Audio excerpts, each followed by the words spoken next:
ZUBIMENDI again. And Saka!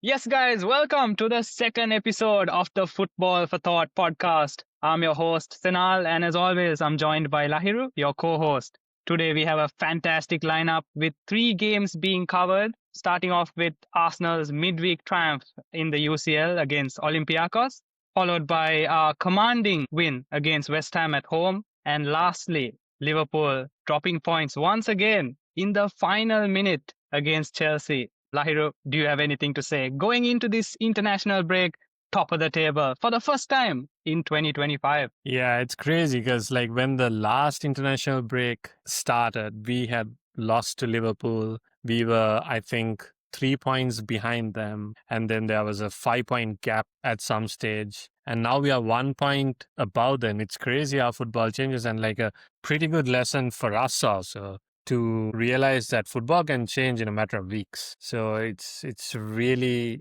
essential that we keep this up. Yeah, especially going into the Newcastle game. If we had lost and if they had beaten Palace, it would have been an 8 point lead for them. But they lost and we won, making it a 2 point lead. And then yesterday, we beat West Ham 2-0, making our goal difference plus 11. And Liverpool once again dropped points to an injury-ravaged Chelsea. Yeah, Chelsea were, I watched the entire match yesterday. Chelsea were good, but Chelsea were very weak when it came to all phases of their play. They don't have a proper attacking midfield because Palmer's injured. They don't have a proper striker because Delap is injured. Their entire backline is either suspended or injured, but they played really well. And Liverpool were pretty bad, and long may that continue. Yeah, exactly. And due to the time zone I finished the Arsenal game by about 2:30 a.m. and obviously had to wake up at about 7:30 to go to work at 9.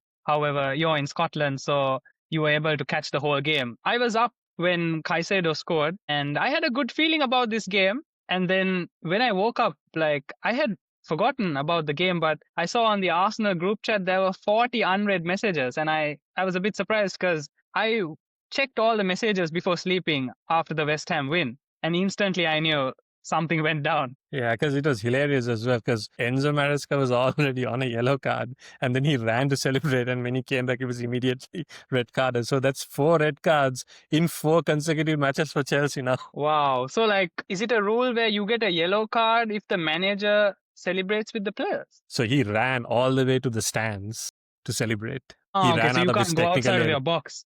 Yeah. Right. I see. All right. Yeah. Wow. Beautiful feeling as an Arsenal fan going into this international break, because I think the previous one, we had to hold that loss to Liverpool, which I feel like we didn't deserve to lose. But maybe we didn't deserve to win either, but that was a tough break. But this one, I think we're definitely going to enjoy, even with the fixtures coming up for us compared to Liverpool, because they play Manchester United next. And, of course, United aren't looking too good, and they just won their game against Sunderland. And Amorim has been here for 8 months and hasn't won back-to-back league games. So I don't have much hope for that. But then again, it is Liverpool United. Do you know if they're playing at home? Yeah, Liverpool at home. So Fear. Yeah, I don't think they'll lose 4 on the bounce with that in mind. But let's go straight into the Olympiacos game. I think we can start with the lineup because if I'm not mistaken, there were 6 changes. Yeah. So it was a reshuffle. Half the team was reshuffled, actually. So we had Erdegaard, who came back in and who started after his injury layoff. We had Martinelli start. We had Ben White start. We had Lewis Kelly start. And so those were the changes. And we kind of we started really well. I thought Erdegaard was fantastic throughout the game, deservedly man of the match. But I think as the game played on, I think the number of changes started to take effect, and we lost a little bit of rhythm, a little bit of fluidity, even though Erdegaard kept playing really well. We lost a bit of, maybe it could be fatigue because St. James's the game at St. James's Park was really, really tough, and it would have been exhausting for the players to play at that level for 90 plus minutes at a place like Newcastle. So I think the players dropped a bit, but we maintained control. But since this was like a UCL tie and You can never take European matches for granted, and they're much more open and more kind of expansive than the Premier League matches. Olympiacos being unbeaten so far in their own league as well, it kind of allowed Olympiacos to get back in the game. Not a lot. They didn't have huge chance. So there was a goal that was ruled offside, actually, but they didn't have major chances. The game became a little bit edgy because we had only a 1 goal lead going into the late stages of the game. But I think overall, on from a statistical point of view, we outplayed them, and it turned out to be a comfortable win too at the end. Yeah, especially before we scored the first goal, David Raya made that save against Podence' shot, which was unbelievable. And it could have changed the game if they had scored, because we were quite comfortable throughout the game and they barely got a sniff at our goal.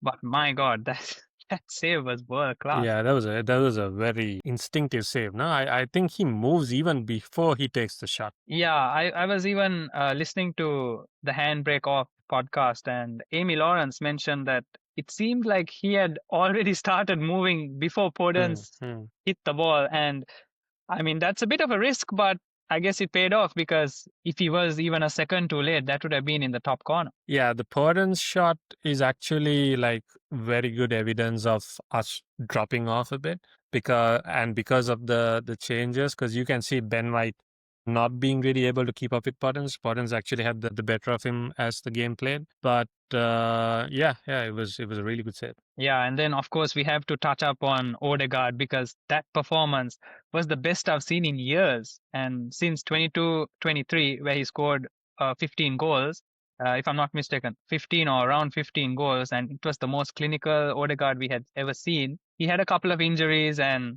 he had a bit of a drop off, and I think this game showed that he had a lot of freedom. He played a lot deeper, and it was almost as if Arteta gave him a bit more of a license, and also it played into our hands the way Olympiacos was set up. And Yeah, we and created so many chances.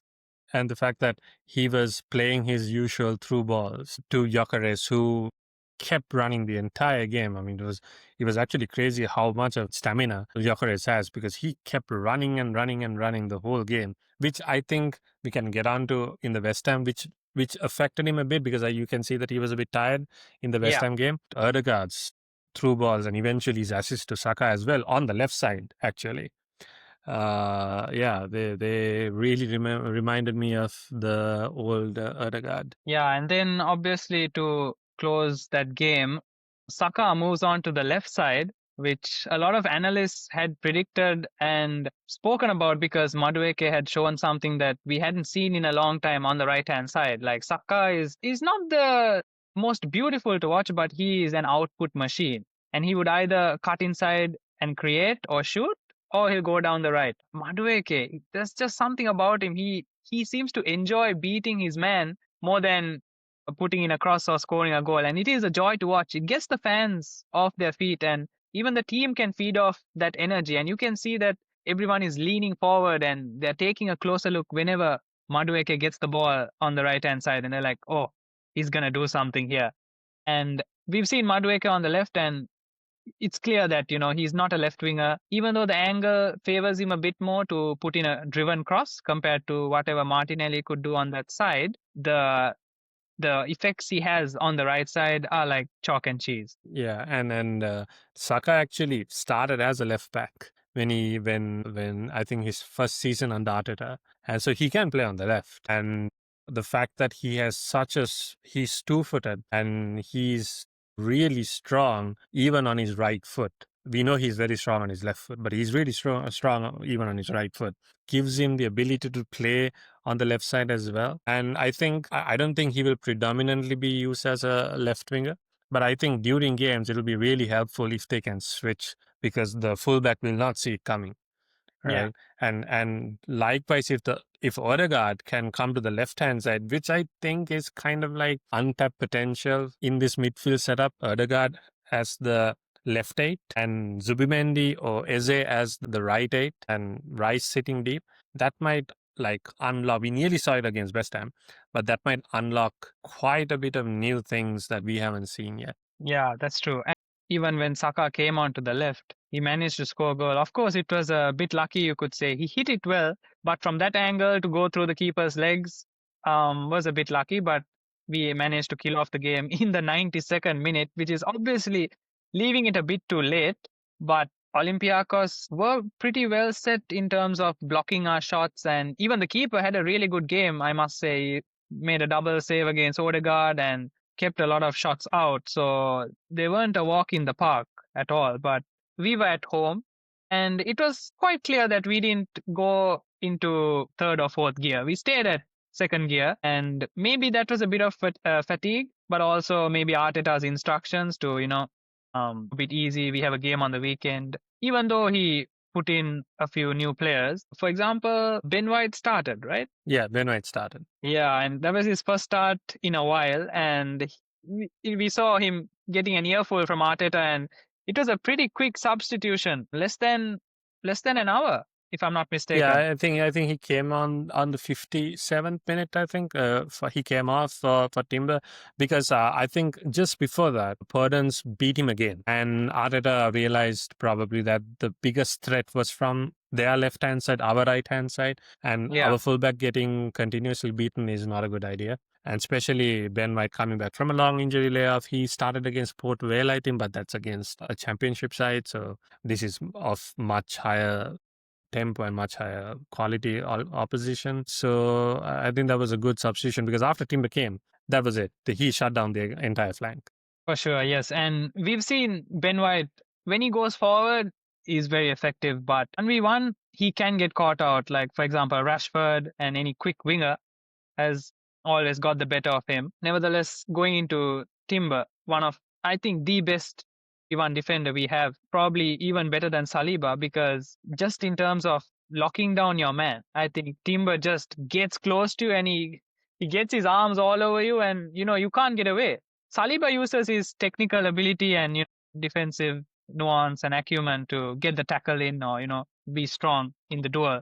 But Timber is just loves defending. Yeah, Timber has a low center of gravity, so he doesn't really go to ground when he tackles you. He tries to stay upright as much as possible. He kind of he doesn't even engage you like through a tackle. He kind of shoves you back and back towards your own half and not letting you turn. Timber doesn't commit that many fouls if you really look at it, because he doesn't go to ground, he doesn't tackle you much, but all he does is he shoves you and he tries to take the ball off you while you are actually standing. So that kind of elevates his defensive potential, and I think it's not controversial to say, at least from a defensive standpoint, he's the best right back in Europe at the moment. And I think even yesterday we saw that he is now coming further forward. He's breaking.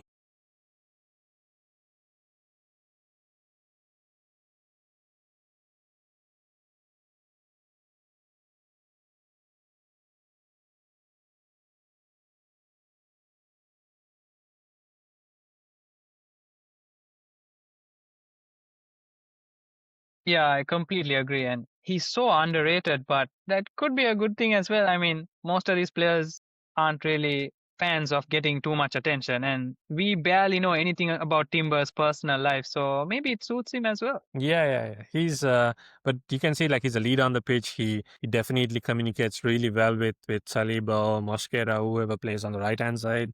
Erdegaard really likes playing with him. You can see that Erdegaard is very comfortable dropping back and picking the ball up when Timber is kind of further pushed up. So I think this is not to criticize White, because White has been fantastic, especially when Timber was injured with his ACL injury. But it's now he's just really good. So White is kind of finding it difficult to break into the game, and I think that's what top quality depth does to a team. 100%. And yeah, just before closing off the Olympiacos game, we can just touch upon Timber's new contract talks beginning. Sammy Mockbell broke the news a couple of days back, and I'm overjoyed. Everyone's committing to this project, and it's wonderful to see. Yeah. So what do you think about the game yesterday, West Ham game? I think we didn't create as much as we did against Olympiacos, but obviously that's due to the way Nuno set up West Ham, and they were pretty good for the 25 minutes. They were quite hard to break down. Obviously, Eze had a really good chance, and I'd bet my house on him scoring that or getting it on target. So it was a shame because he could have got his first Premier League goal for Arsenal. He skied it, and even then we had a bit of control on the game, but I felt like we were rushing it. However, Yeah. So like, what do you make of our lineup? I think we were expecting prime Wenger ball with Eze Yeah. and Odegaard as the two creative players with Rice as the anchor. And personally, I was so excited. I thought, yeah, it might be another 4 or 6-0 game, which we had about 3 years ago, 2 years ago, but that was at the West Ham Stadium. But it only lasted 30 minutes. And what a shame. Odegaard, for the third time this season, goes off injured. Yeah. And it was a real shame because we didn't really see how that midfield played out. So we can't really draw many conclusions about it. But like what we can say though is that West Ham kind of responded well to that midfield. You know, they were attacking down Bowen's flank. I mean, their first shot came off a corner within the first minute because they quickly went down the flank. They understood that Calafiori pushes up, so that might be a weak point, and they quickly went. And Bowen has scored against us even in the previous loss, I think, against them last season. So, and Erdegaard getting a knock, going down, getting treatment, getting up again, going down again, and then getting subbed off didn't really help the rhythm because the play kept breaking up. But Eze had a shot at that time. Erdegaard played a really good through ball to even Timber. So Timber also had a shot. So it was starting to work. And also it had some concerns because I thought, even though I was also really excited by that midfield setup, but I kind of felt like there was not much balance in it without Zubimendi. But you can't really say it works or it doesn't work without giving that midfield at least a couple of games. So it might really work against low blocks, or it might actually even work well against teams that leave a lot of spaces in behind. So you don't really need physicality to break them down. You just need quick passes, quick interplay, and which Odegaard and is brilliant at. So I think it's a real shame Odegaard going down and that plan lasting just like 30 minutes and Arteta having to change the game plan again for the third time, like you said, consecutive third home game. So yeah, it's a real shame and really hope he's fine because it was a hard knock and I looked the injury up a bit. Looks like it's a contact injury, so pain-induced injury. But I mean, I'm really keeping my fingers crossed that it's not an MCL. Yeah, we saw that, he came together with Somerville and it was knee to knee. So again, it's just a freak accident because even the previous one, he got pulled from his right shoulder and he just fell on his left shoulder. And then the very next week, he tries to jump over a challenge and he gets his foot stuck under the player's trailing leg. And then he falls on that same shoulder really heavy. And then this time it's just, maybe he could have been a bit more careful without, just dangling his leg to try and get the tackle. But like the chances of that happening like knee to knee, like it could have easily hit a muscle instead of the bone. It was easier to hit a muscle than the bone, to be honest, from watching the replay. So it's really unfortunate. But yeah, as you said, I follow the physio scout on Twitter and he's really, really good at what he does. Most of his predictions about injuries are spot on. So he said most likely it could be a bone bruise, which is about 1 week rest, and it's really painful to play with. So that's why he had to be subbed off. Yeah, I mean, we've had we have also played football in a park, right? At least we have had, knee on knee collisions and we know how painful it is. So I can imagine at that level, how painful. It definitely results in a dead knee, basically.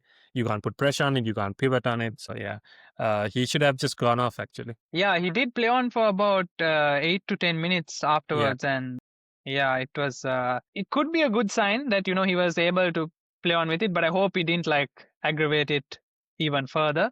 but you could see like he really wanted to play. And coming off the back of that UCL performance, the man of the match performance, I was really excited to see him in the league, and especially against a low block where, he's supposed to knit things together. And this is where he could thrive, and actually where we need players like him to give those line breaking passes. But on comes Martin Zubimendi, the man who wanted a rest, not wanted, probably deserved a rest. He came on and changed the game. Like, it was unbelievable. The control, literally the tempo control, what he was brought to do, what was said in the announcement video, tempo control, and that's exactly what he did. And both goals came through Zubimendi. Yeah.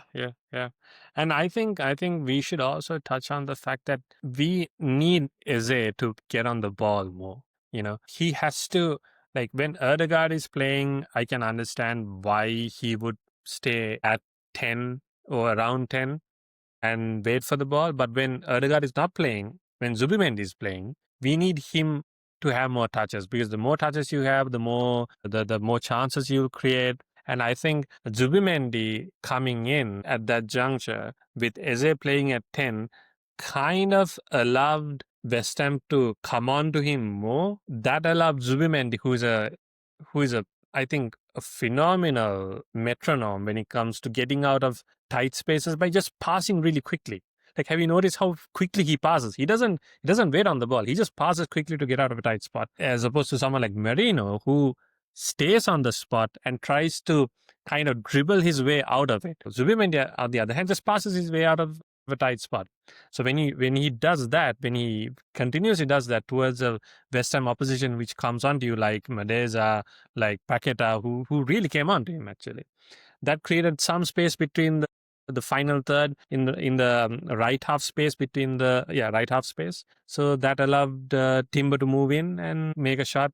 Not Timber, sorry, Eze to move in and to have a shot which rebounded off and allowed Rice to score. Yeah, Zubimendi, and he's truly two-footed. He gives a left-footed switch the same way he does with his right foot. And even that pass, it was such a deft touch to get it between those two defenders. And we know Eze's quality. He knew he just needed to angle his body and get the shot off. And you could clearly see the difference between an attacker and a defender, because Timber had the same shooting opportunity and it went straight to the keeper, whereas Eze made sure to lean a bit more towards his right, get his shot across the ball, get his foot across the ball, and get the shot across the keeper into a point where it could have either gone under the keeper's glove and gone in, or the keeper would just parry it into the center. And that's exactly what he did. And and Declan Rice, that's a difficult finish. On the bounce, side-footed, that's what Eze missed from 6 yards. Whereas here, Rice is running towards the ball, which makes it even harder. And straight, very clean connection, straight down the middle. Obviously, we know Declan Rice he's not a shithouse, so he didn't celebrate against his old club. But I wish he did, just, because why not? Yeah, I mean, like, West Ham fans are really throwing shade at him for I don't know why. Like, he's probably their best player in the last 10 years. He won them a European Cup. He has won them games. He scored goals for them, and he doesn't celebrate any goal. And he has scored like a thump of a goal. Remember at West Ham a couple of seasons back, but they still keep insulting him whenever he goes on to take a corner, as opposed to like Crystal Palace fans who actually do the exact opposite when he came to Eze moving to Arsenal. And West Ham fans think that there's some sort of rivalry between Arsenal and them because of Rice, and there's just no rivalry. I mean, they're not in the same league as Arsenal. I can understand if it's a Spurs player or something, or a Chelsea player, but weird. He should have celebrated. Yeah. I think it's just like Trossard. Remember Trossard against Brighton? He celebrated. Trossard. Yeah, I think it's more like it's based on personality of the player, and also in terms of West Ham fans, I think they're a bit insecure because they're a London club, and Chelsea, Arsenal, they are a lot bigger, and even Crystal Palace, they've won the FA Cup now, 19 games unbeaten. And the thing is, West Ham fans still have one up on Arsenal fans with the Conference League, because it counts as a European trophy. So they know that they can talk a bit because they can use it. So that's why you're hearing them a lot more. But as you said, they should at least respect Declan Rice because he got them £100 million, 105 to be Yeah. exact. And So they, it's I not think, like, wasted that. No? I mean, they haven't brought in good players. yeah, I mean, at the end of the day, the manager is the key. And just like Manchester United, they've let go of Moyes. They've not brought in the right guy. Obviously, with Nuno, I think West Ham have a core group of players who would suit his style. So they'll definitely do better than Graham Potter. However, I think enough about West Ham. Yeah. Yeah, going into the second half, again, we had a lot more control, especially with ZUBIMENDI, and we were attacking quite a bit more. Gyökeres, it's, I think, his sixth game without a goal, fifth or sixth. Personally, I wish Gyökeres got on the end of that Declan Rice cross, which was a brilliant left-footed pass across the box, and, he was just not quick enough. But, a lot of analysts were talking about Gyökeres and how he might struggle against defenders who go man to man, and especially physical defenders. And Mavropanos had a brilliant game, I must admit. He got the better of Gyökeres quite often. And we have seen Gyökeres improve game by game, but yesterday I expected a bit more from Gyökeres. Yeah, I think, but also I think fatigue played into his performance a bit. He has been playing week in, week out. I think with the exception of the Port Vale game where he came on as a substitute, he has been playing close to 90 minutes or 90 minutes in every game. And with Havertz being injured right now, there's not much of a rotation there unless we bring in Merino there. And we all know how Arsenal fans think about Merino being anywhere on the pitch. I mean, that's a very interesting conversation to have as well. But I actually think Merino's best position is at striker, very weirdly.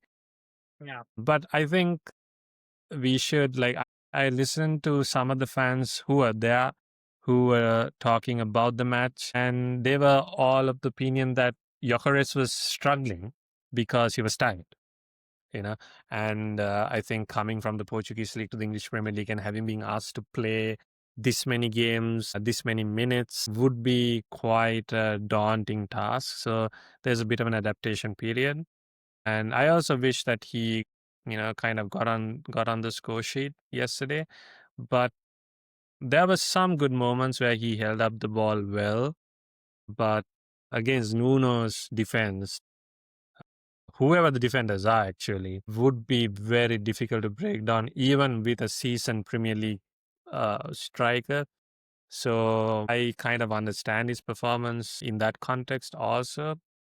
But it would be quite good if Gyökeres starts scoring sooner rather than later, especially given the run we are about to have, given the fact that Havertz is still, I think, few weeks away, and we don't want media narrative building up about Gyökeres either. So because we are a collective team, we have collective goals. That's how we always have been after Aubameyang left. But it's always good to have an out and out striker who you can expect to be on the score sheet no matter what. And just a quick reminder, if you're enjoying our content, please leave a like and subscribe. It helps us more than you can imagine.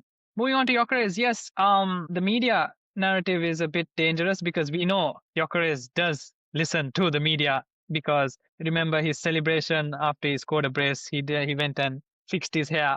So, I think a lot more players are tapped in to Twitter and the online narratives about them than we expect.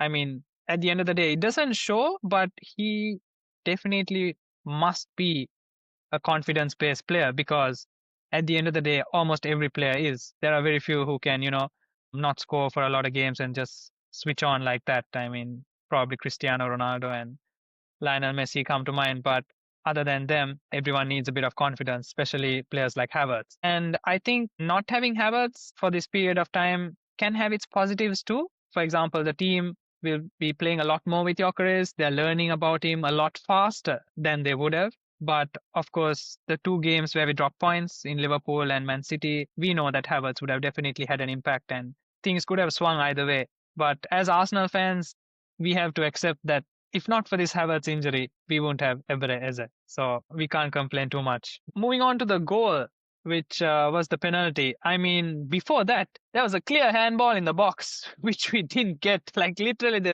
The player's hand is away from his body. It hits, the ball stops, and it's no point even complaining. And then after that, Zubimendi with a lovely floated pass, and Timber on the run does a 180, controls the ball, gets hit just outside the box, falls inside the box, and instantly the penalty is given because in real time it looks like he's fouled in the box. When I saw the replay, I was like, okay, it's a bit outside. They're definitely going to overturn it. Michael Oliver on VAR. And then Yeah. I guess they were like, we've been a bit harsh on Arsenal recently. Let's give the pen. And we got it. So Yeah, I think the rule is if the foul is committed outside the box but carries on into the box, and if the result is inside the box, which is the fall, I think it's the penalty stands. I think that's how they went about it. But like you said, the handball, which was a clear-cut handball. I mean, it's an unnatural position away from the body. It's a clear handball. And I didn't know who the VAR was, so I quickly Googled it the moment it went, and I was like, Michael Oliver, like, okay, now it makes sense. yeah, the same man who didn't send off Kovacic for literally studs up on Odegaard's ankle on a second yellow within 5 minutes of the first yellow and said, I didn't want to ruin the game. Man City Arsenal, a title race, and yeah. I mean, I think we won that game, so at the end. We won that game, but remember Trossard's red card? Yes, my day. The but man of course, who didn't want to ruin the game. Yeah. And looking, if the rules were applied equally to every team, Trossard did kick it away a few seconds after the whistle. But from then onwards, I saw so many other players doing it for Liverpool, for Spurs, for City, and not getting booked.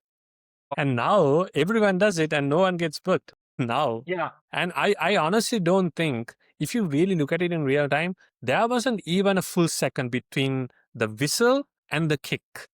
I honestly think to this date, I remember having a huge argument about this even in our Arsenal thread, as if they thought that Trossard actually kicked it away. I honestly didn't think he heard the whistle because it was so quick.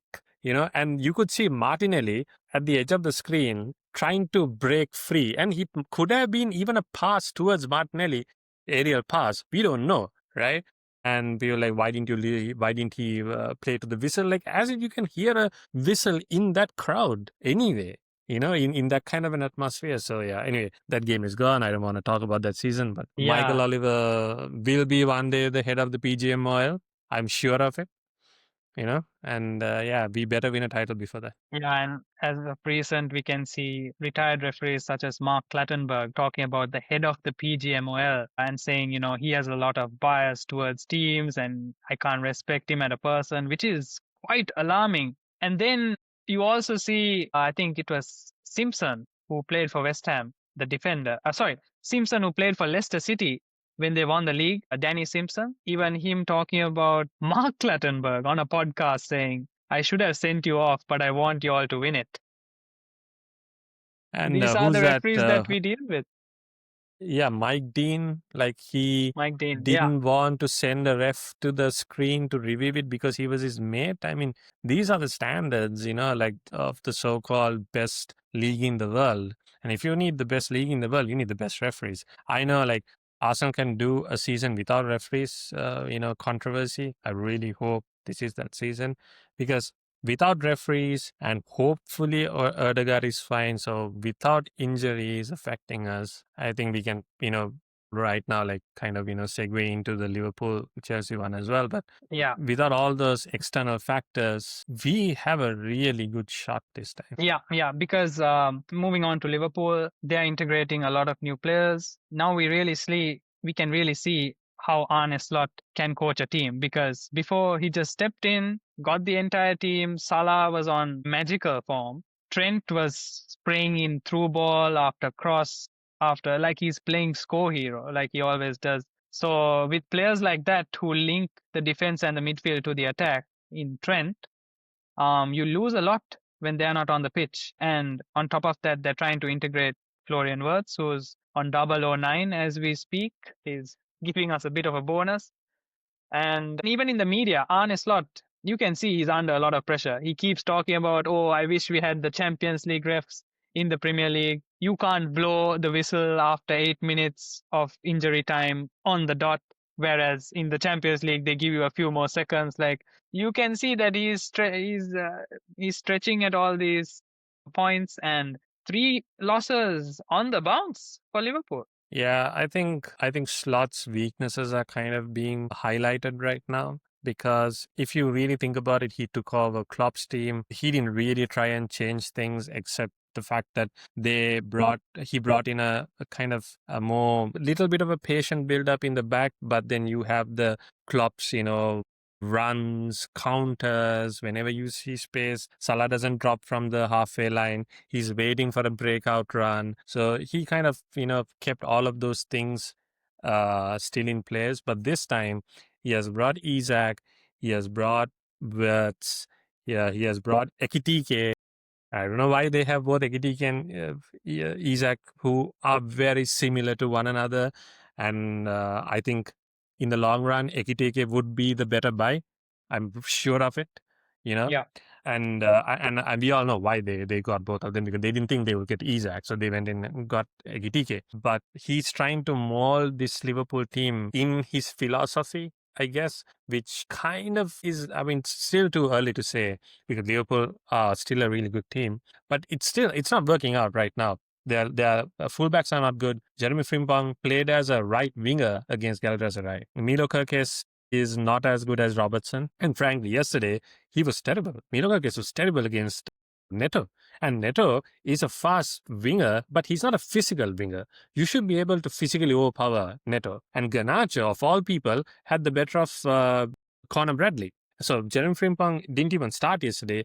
And I think, if I'm right, when he got the yellow card, Szoboszlai dropped to the right back, and I don't think Jeremy Frimpong came in for Conor Bradley. So their signings are not really working out. At the moment, it might. Wirtz had a insane would have been assist yesterday when he came. It was a lovely back heel. You should actually check it out. Yes, I saw that clip to Salah, right? Yeah, it was coming. He to Salah, kind of Salah guided missed. it to Salah. He hit it with his right foot. Yeah. But after that, he kind of disappeared. And you can see Wirtz is kind of like, he doesn't understand the tempo of the game. He's still trying to get into grips with the physicality of the Premier League. He gets bullied off the ball. And so far, actually, the best 2 players for Liverpool have been Gakpo and Ekitike, offensive-wise. Gakpo has been really good. He has been on sensational form.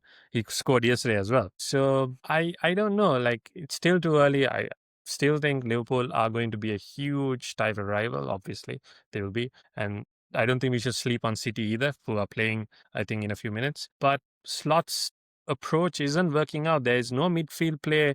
There's no kind of, flowing through from defense to midfield to attack. We are accustomed to in Klopp's legendary Liverpool teams, Sane and Salah and Mane, Firmino. Mane, Salah. Mane, Firmino, Salah, and with Henderson in the deep line midfield play, they were just impossible to stop. When they get going, you don't see that in Liverpool, and you saw that in Liverpool last season because they were still doing Klopp's things. But I'm yet to see. They might still do it. We don't know, but they're yet to do it, and so far the signs are looking not so good for them, but really good for us if this holds. Yeah, definitely. And Liverpool, I think, papered over their cracks with a lot of last-minute winners, especially against Newcastle and a few other teams. But now those cracks are starting to show, because this is the second time their defense has let in a goal after the 90th minute, and they've gone on to lose. And I'm just looking here at the next few fixtures. So Liverpool play United, then they play Brentford, then they play Aston Villa, and then they play Man City. So, this is a bit of a tough chunk compared to their first 6. I think they have Real Madrid as well in that lineup, in the Champions League. Yeah, so it's not going to be easy. Real Madrid aren't really in the best of form too, but mentally, it's a tough game. Yeah, definitely. It's a tough game, and mental fatigue has a big effect on physical fitness as well. So we should really capitalize. We should really capitalize on that run, because Fulham away has not been a good ground for us. Crystal Palace, we are playing at home, I think, but it's still going to be very difficult. Yeah. We should rack up as many points as possible in the next 5 fixtures. Yeah, and a title winning run would be 15 points, and we've already got 3. And I think we can definitely get a minimum of 13 at the form we are going. And touch wood, the injuries, because I think Odegaard will be back after the international break, and so would Rice. So it's a good time for us to have this international break. Of course, as fans, it's quite boring because we have nothing much to look forward to. Nevertheless, if the players can recover and it results in a win following the break, I think it's really good. So yeah, after Fulham and Palace, we have Burnley and Sunderland, and we have to win those games. So yeah, it's looking good for Arsenal so far. And any final thoughts going into this international break? I hope that Arteta takes this couple of weeks to look at how we can still improve going forward, especially attacking wise. We have a striker who is very different from Havertz, but we have Havertz also now getting close to a return. So what happens then? Does Havertz play more? Are there more games suited to Gyökeres? We need to. I still feel that we haven't integrated Gyökeres as well as we could have, but that's also because due to a number of reasons, injuries being a major part. Erdegaard missing is a big problem for Gyökeres to really get on the end of the ball. Because if you remember against Olympiacos, he had really good chances. He almost scored, actually. So I think these 2 weeks, because we are in a really good position right now, gives Arteta room to think about ways to improve rather than looking at missed opportunities, because we have really taken our opportunities. So if we look at the room to improve, we can try and take this form into the games that are coming up and really solidify the position at the top. For sure, yeah. We can't really, say that it's the system's fault for Gyökeres entirely, because then it's like what we did with Martinelli for the past 2-3 years. And Gyökeres has to do a bit himself as well. And of course, we know that you can't fault his commitment. He's a very willing presser, a willing runner, never shows frustration. He's got the right tools, he's got the right mentality. We just have to hope it clicks very soon. I would like to say thank you for watching, and as always, keep football in your thoughts. Thanks, man. Thanks for having me.